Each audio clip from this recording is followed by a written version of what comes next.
বসন্ত পঞ্চমী special এই রকম সুন্দর ইয়েলো কালার একটা চমচমের মিষ্টি রেসিপি। তো এই কালারটা কিন্তু আমি কোনো রকম ফুড কালার ইউজ করিনি।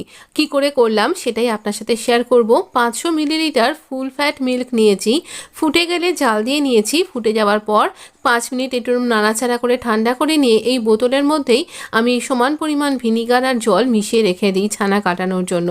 তো সেটাকে আমি অ্যাড করে দিলাম আর তারপর এখানে ঠান্ডা জল দিলাম। ঠান্ডা জল রুম টেম্পারেচারে থাকা জল, মানে ফ্রিজের জল নয়। এটা একদম প্রপার ঠান্ডা করে নিয়েছি। তারপর দেখুন এই জলটা দিয়ে আমি ভাত রান্না করি, ডাল রান্না করি, আটা মাখি।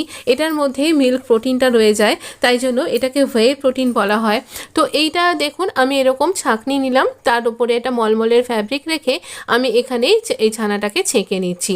এরপর এখানে এই রকম রুম টেম্পারেচারে থাকা যে খাবার জল, সেই জল দিয়ে ভালো করে ওয়াশ করে নেব। হাত দিয়ে নেড়ে চেড়ে নিচ্ছি যাতে কোনাতেও যেন ভিনিগারের টক ভাবটা না থাকে। টক ভাবটা থাকলে কিন্তু এটা নষ্ট হয়ে যাবে। আর ভিনিগার দিয়ে কাটাই, কারণ ভিনিগারটা লেবুর মতন অতটা টক নয়। এটা ঠিক আছে, মানে অতটা খারাপ লাগবে না, মানে কোনো রকম খারাপ গন্ধ বা কিছু থাকবে না। আর ধুয়ে নিলে তো কিছুই থাকবে না। এরকম ভালো করে চিপে নেব যতক্ষণ পর্যন্ত না এরকম তার বেয়ে জলটা না পড়ছে, বন্ধ হয়ে যাবে যখন, তখন আরও একটা মলমলের ফ্যাব্রিকে জড়িয়ে রেখে দেবো। 15 মিনিট এভাবে রেখে দেওয়ার পর আমি এখানে এইরকমভাবে এটাকে থালার মধ্যে নিয়ে নিলাম। আপনার মনে হচ্ছে এটা এইটুকুনি ছানা, কিন্তু দেখুন এটা দিয়ে আমি অতগুলোই ছানার মিষ্টি তৈরি করেছি। 8টা চমচম তৈরি হয়েছে আর এটা এতটা সফট। আর দেখুন এখানে আমি কড়াইতে 1 কাপ চিনি দিলাম। 1 কাপ চিনি দিয়েছি আমার ছানাটা অল্প বলে, আর 2 কাপ জল দেব।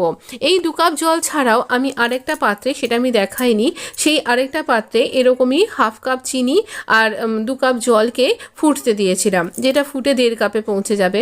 এখানে দিলাম বেশি করে কেশর। কালারটা এসছে এই কেশর থেকে, আরও একটা ব্যাপার থেকে আমি বলছি। তো দেখুন এই কেশরটা দিয়ে এটা ফুটবে। আর এখানে এই ছানাটাকে ভালো করে হাতের তালুর সাহায্যে আমি স্ম্যাশ করে নেব। এই ছানার মধ্যে না একটা দানা দানা টেক্সচার থাকে, সেটা একদম গলে যাবে এরকম চাপ দিলে পারি আপনার হাতের চাপে। তো হাতের তালু দিয়ে একটু এরকম করে চাপ দিয়ে ডলে নেব, আর তাহলেই ছানাটা একদম স্মুথ মাখনের মতন একটা টেক্সচার আপনি পেয়ে যাবেন।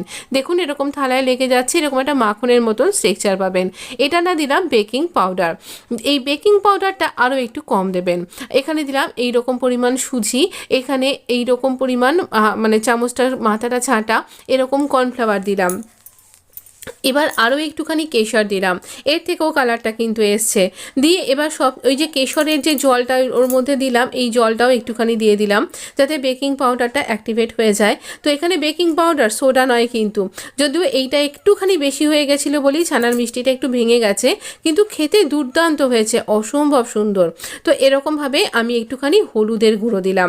যে হলুদের গুঁড়ো আমরা এখানে বা রান্নায় দিই, তো এটা কোনো কোম্পানির গুঁড়ো নয়, এটা আমাদের এখানে চাকিতে ভেঙে দেয়, পিষে দেয়। তো সেই হলুদের গুঁড়োই আমি এখানে, যে হলুদের গাঁটগুলো পাওয়া যায় না, সেটা এখানে এরকম চাকিতে পিষিয়ে দেয়, সেটাই আমরা ব্যবহার করি রান্নায়। একদম পুরো অর্গানিক, অনেক সময় ডালাটাও বেরিয়ে আসে। তো দেখুন এরকম কয়েকটা পোর্শনে ভাগ করে নিলাম, তার মধ্যেই কিন্তু কেশরগুলোও ঢুকে আছে। তো এই জন্যই এতটা কেশরি কালারটা এসছে। দেখুন আমরা বসন্ত পঞ্চমীতে মাকে একটু হলুদ মিষ্টি মা সরস্বতীকে নিবেদন করতে পছন্দ করি, তো সেটা মায়ের খুব প্রিয়। এছাড়া আপনি সাদা দিয়েও করতে পারেন, সাদা মিষ্টিও মায়ের খুব প্রিয়। তো সাদা রসগোল্লা, সাদা সন্দেশ ইত্যাদি তো আপনাদের সাথে শেয়ার করাই হয়েছে। এই রকম চমচমের মিষ্টিটা এবং ইয়েলো কালারের চমচম আপনাদের সাথে শেয়ার করা হয়নি, তাই ভাবলাম এটা আপনাদের সাথে শেয়ার করি। যারা বাড়িতে মিষ্টি নিবেদন তৈরি করে মাকে নিবেদন করবেন বলে ভাবছেন, তারা কিন্তু এইভাবে দিতে পারেন, খুব ভালো লাগে। দেখুন আমি ভালো করে চাপ দিয়ে এরকম সন্দেশ মানে রসগোল্লার মতন করে পাকিয়ে নিলাম, যেন একটু ক্র্যাক না থাকে। তো এই কয়েকটাতে হয়তো ক্র্যাক থেকে গেছিলো জানেন, সেই জন্যই বোধহয় আমি খেয়াল করিনি, তাড়াতাড়িতে ছিলাম। তো সেই জন্য ধৈর্য নিয়ে করবেন, আমার মতন তাড়াহুড়ো করবেন না। তো এইরকমভাবে আমি কয়েকটা পোর্শনে, দেখুন এর থেকে আমার ঠিক 8খানা মতন বোধহয় আমাদের মিষ্টি তৈরি হয়েছে। তো এইভাবে আমরা একটুখানি সিলিন্ড্রিক্যাল শেপ দিচ্ছি। যখন টকবক করে এরকম ফুটবে রসটা, সেই সময় কিন্তু আমরা 1 বাই 1 দেবো, সব কটাকে একসাথে ধূপ ধূপ করে ছেড়ে দেবো না, একটা একটা করে দেবো। আর এটাকে এইরকমভাবে একটু ফুটতে দেব। এখানে আপনি খুব বেশি কুক করবেন না, এটা খুব তাড়াতাড়ি তৈরি হয়ে যাবে। এখানে আমরা এটা চাপা দেব, আমার লিডের দিকে তাকাবেন না, ওটা আমি ভেঙে ফেলেছি। আর এবার দেখুন এটাকে ঠিক 5 থেকে 7 মিনিট আমি চাপা দিয়ে রান্না করার পর এটা বেশ অনেকখানি ফুলে ডবলের মতন হয়ে গেছে। এরপর খুন্তির বা হাতার ধারটা লাগবে না, এরকম গোল দিকটা দিয়ে আপনি একটুখানি এটাকে নাড়াচাড়া করতে পারেন। কিন্তু এই করতে গিয়ে আমার একটু ভেঙে গেছিলো। এরকম সাবধানে করবেন। আর আবারও চাপা দিয়ে আবারও 3 মিনিট হতে দিলাম। তারপর আমি ওই যে রসটা আরেকটা তৈরি করে রেখেছিলাম, পাতলা রসটা, সেই রসটাকে আমি এখানে আরেকটা হাতা দিয়ে এখানে কিন্তু দিয়েছি। তো দেখুন এই রকম রসটা ঘন হয়ে গেছে। আর তখন আমার ঠিক 10 মিনিট কুক হয়েছে, আরও একটু কুক করা দরকার, আর 5টা মিনিট। তো এই হাতা দিয়ে এই রসটা আমি এখানে দিয়েছি, যাতে যখন দেব কড়াইয়ের ধারগুলো খুব গরম, তো এই কড়াইয়ের ধার ঘেঁষে ঘেঁষে দেব, এতে রসের পরিমাণটা বেড়ে যাবে। আর এখানে জলটা মরে যাবে না, একদম শুকিয়ে যাবে না, আর এটা এইভাবে সুন্দর রেডি হয়ে যাবে।